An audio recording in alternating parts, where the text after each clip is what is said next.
Again, I forgot to tell you another foramen. This is stylomastoid foramen.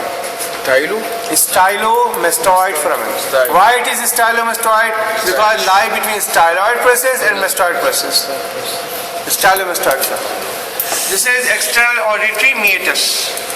External auditory meatus. Auditory meatus. Okay? What about this foramen? What is this called? This something to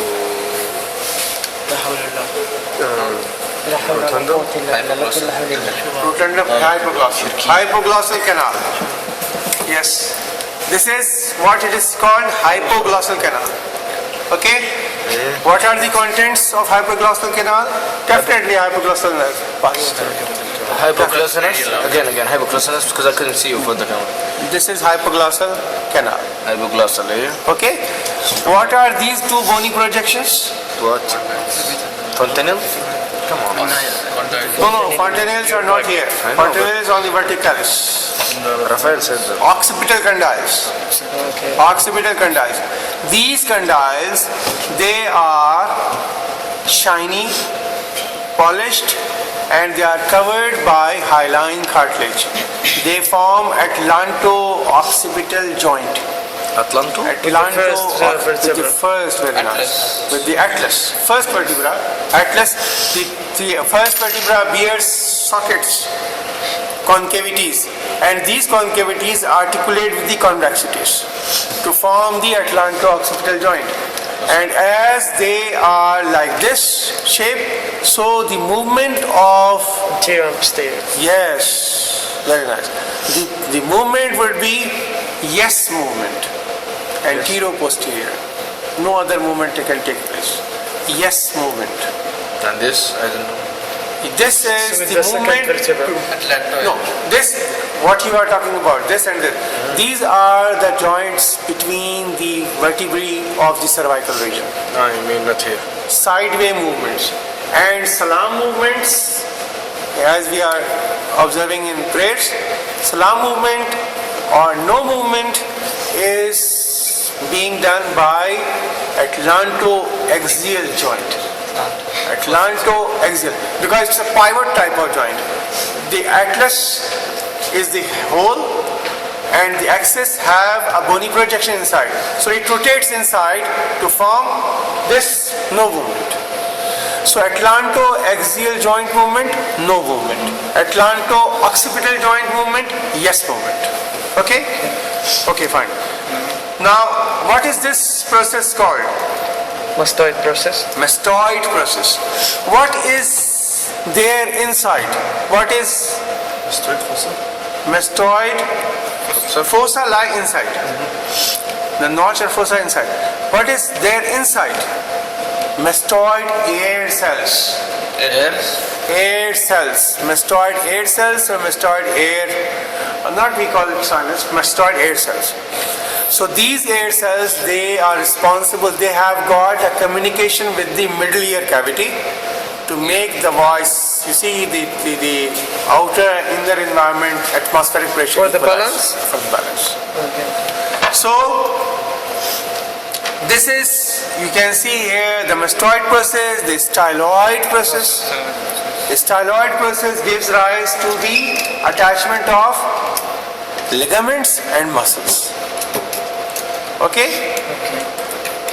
What is this process gives rise to? Its medial surface gives rise to medial pterygoid muscle and lateral surface gives rise to lateral pterygoid muscle.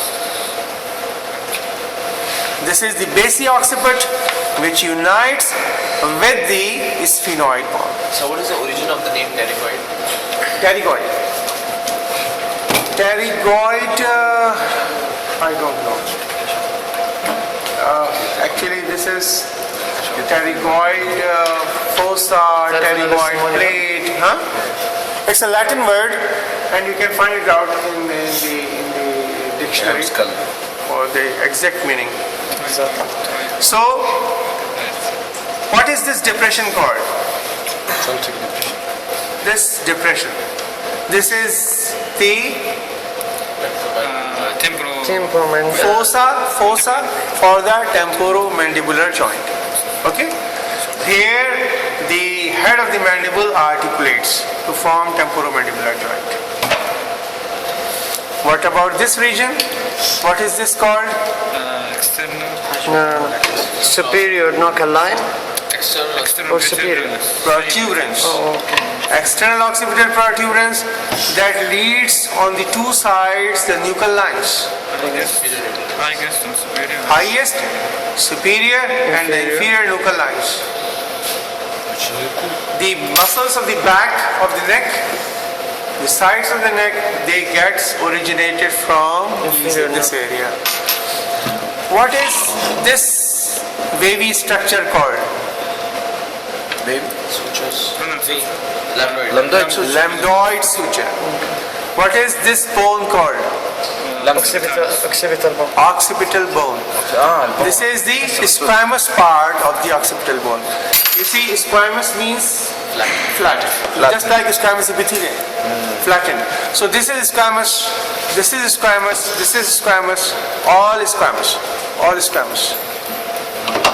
This is mountain-like petrous, the butterfly-shaped sphenoid,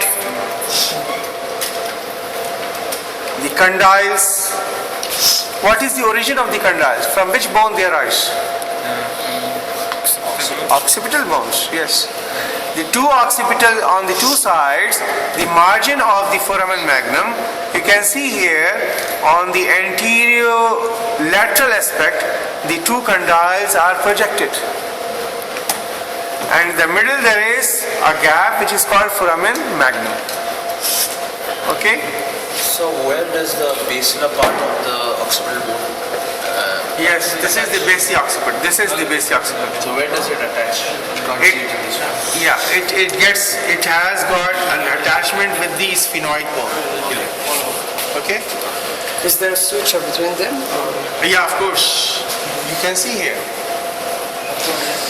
Okay. So, now to summarize it, the whole basalis, first of all, what you have to do, you have to keep the skull in front of you.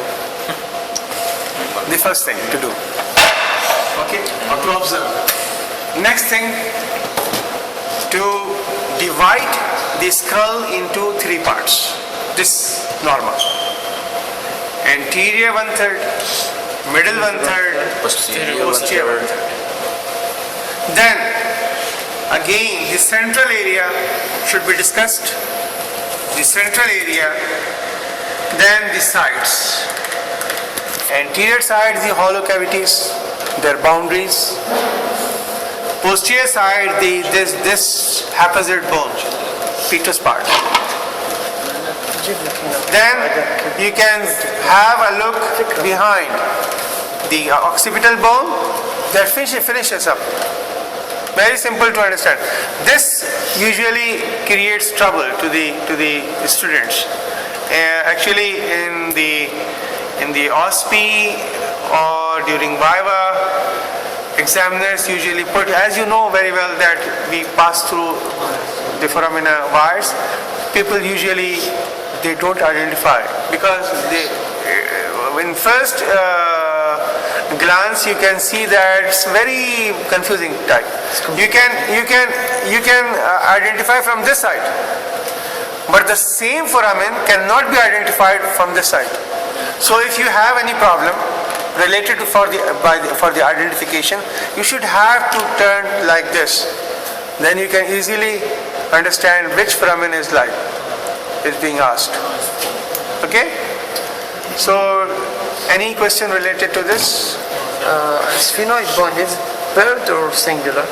Sphenoid. Sphenoid is a single bone. Single bone. Single bone, and that has got a middle part which is compressed and two wings. Okay. And below projections. The wings, this is you can see the suture. You see, this is the suture. Okay, it's look like vertebra. Yes, yes. we can say that. So this is the lesser wing of sphenoid, and this is the greater wing. You see all greater wing of sphenoid. And this is behind it is the temporal bone, which is leading from the squamous part to the petrous part.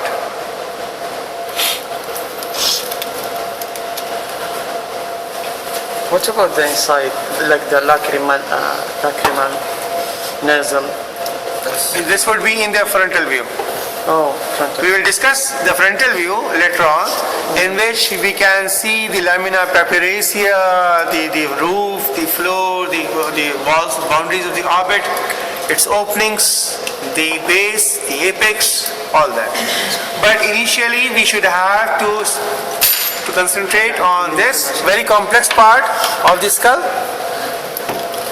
very easy part and so much easy. One thing which is remaining, what is these two Parietal parietal bones. bones, squamous part, but what is this boozing part? Yes. Parietal eminence. Eminent? Eminence. The bone starts. Parietal eminence. Parietal eminence. Oh, good. Imagination. Any questions? Isn't there an eminence on this bone? There's an eminence in this frontal bone, right? Yeah, frontal eminence. Frontal eminence on the two sides. And nasion is, well, we'll discuss when we are talking about the norma frontalis. Nasion and all that. So, any query, any question? Thank you. Okay? Now give me attendance on a piece of paper.